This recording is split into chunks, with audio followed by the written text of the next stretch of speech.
Selamat pagi, berjumpa kembali dengan saya, Doni Setiawan, di Inspirasi Pagi, di channel Perjalanan Semesta. Bapak, Ibu, dan saudara-saudara, dimanapun saudara berada, mari bersama-sama kita mengucap syukur pada Tuhan melalui doa saya hantarkan. Terima kasih Tuhan untuk malam yang boleh kami lalui. Terima kasih untuk pemulihan. Terima kasih untuk penyegaran. Dan terima kasih untuk hari yang baru. Semangat yang baru. Sukacita, harapan, dan tanggung jawab yang baru. Kami tidak merenungkan sabdamu untuk bekal perjalanan kami sepanjang hari ini. Mohon Tuhan memberkati kami. Dalam Yesus Kristus kami berdoa. Bacaan Alkitab hari ini terambil dari 2 Samuel 5 ayatnya yang ke-17 sampai yang ke-25. Demikian berita Alkitab. Ketika didengar orang Filistin bahwa Daud telah diurapi menjadi raja atas Israel, maka majulah semua orang Filistin untuk menangkap Daud. Tetapi Daud mendengar hal itu, lalu ia pergi ke kubu pertahanan. Ketika orang Filistin itu datang dan memencar di lembah Refaim, bertanyalah Daud kepada Tuhan, apakah aku harus maju melawan orang Filistin itu? Akan kau serahkankah mereka ke dalam tanganku? Tuhan menjawab Daud, majulah, sebab aku pasti akan menyerahkan orang Filistin itu ke dalam tanganmu. Lalu datanglah Daud di Baal Perasim dan memukul mereka kalah di sana.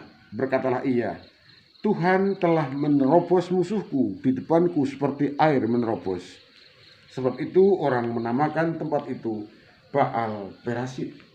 Orang Filistin itu meninggalkan berhalanya di sana, lalu Daud dan orang-orangnya mengangkatnya. Ketika orang Filistin maju sekali lagi dan memencar di lembah Refaim, maka bertanyalah Daud kepada Tuhan, dan ia menjawab, janganlah maju, tetapi buatlah gerakan lingkaran sampai ke belakang mereka, sehingga engkau dapat menyerang mereka dari jurusan pohon-pohon kertau. Dan bila engkau mendengar bunyi derap langkah di puncak pohon-pohon kertau itu, maka haruslah engkau bertindak cepat, sebab pada waktu itu Tuhan telah keluar berperang di depanmu untuk memukul kalah tentara orang Filistin. Dan Daud berbuat demikian seperti yang diperintahkan Tuhan kepadanya, maka ia memukul kalah orang Filistin, mulai dari Geba sampai dekat Geser. Demikian pembacaan Alkitab. Berbahagialah setiap orang yang mendengarkan firman Tuhan dan melakukannya. Amin. Bapak, Ibu, dan saudara-saudaraku dimanapun saudara berada, secara khusus Jemaat GKJ Tuntang Timur, taat itu menjadi persoalan yang selalu menghantui, menghinggapi kehidupan manusia. Ketidaktaatan menjadi persoalan yang lebih besar. Saya pakai masker mencoba untuk taat terhadap anjuran dinas terkait, orang-orang yang paham tentang kesehatan, meskipun tersiksa, supaya pandemi segera berakhir. Nah, hari ini kita diajak oleh Tuhan melalui pembacaan Alkitab untuk memahami bagaimana ketaatan itu mengantarkan orang pada situasi yang lebih baik. Raja Daud taat kepada Tuhan. Maka sebelum berangkat melakukan apapun, dalam cerita tadi Daud harus berperang melawan musuh, dia minta petunjuk Tuhan, dan Daud taat. Akibat ketaatannya pada periode pertama dalam cerita tadi Daud menang. Dan yang kedua, Daud tetap taat, tidak gegabah, tidak sombong. Meskipun pada pengalaman pertama meminta penyertaan dan meminta petunjuk Tuhan, dan kemudian diberi, Daud ketika mau menghadapi persoalan yang sama tetap taat untuk selalu meminta pertimbangan Tuhan, dan benar.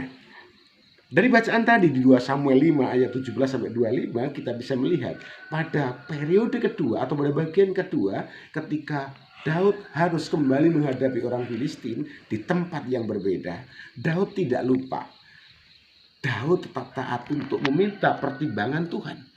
Dan di situ Tuhan mengatakan, jangan kamu maju, tapi lakukanlah gerakan melingkar untuk mengelabui musuh. Nah, sekali lagi Bapak Ibu dan Saudara, Daud taat. Daud tidak sombong, tidak gegabah, tidak arogan, tidak takabur. Meskipun di pengalaman pertama, Daud mendapatkan kemenangan yang gilang gemilang.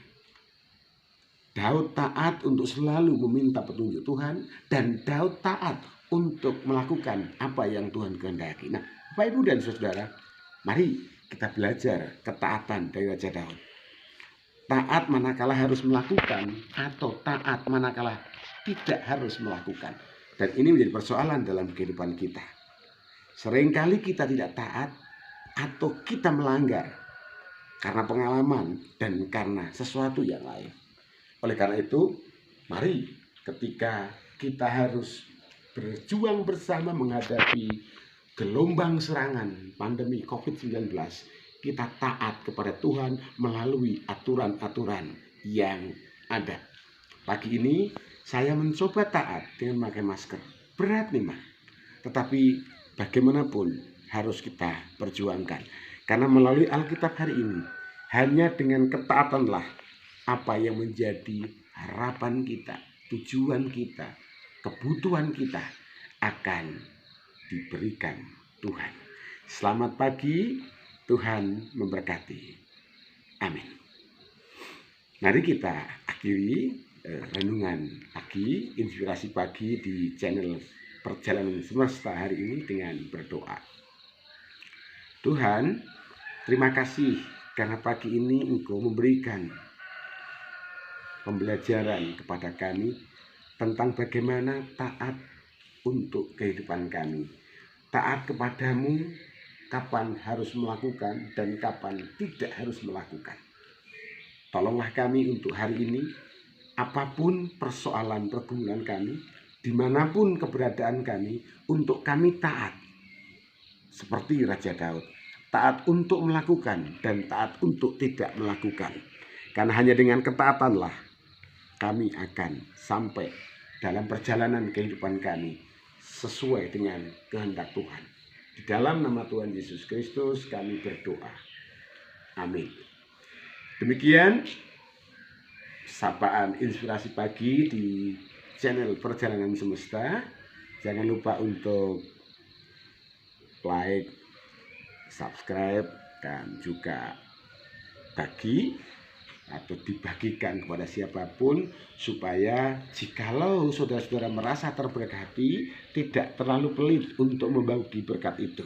Tapi kalau saudara-saudara tidak merasa terberkati, silahkan, boleh tidak suka, itu menjadi hak. Tetapi sekali lagi, Perjalanan Semesta akan mengajak, akan menemani saudara-saudara untuk mengawali kehidupan pada setiap pagi. Selamat pagi, Tuhan memberkati.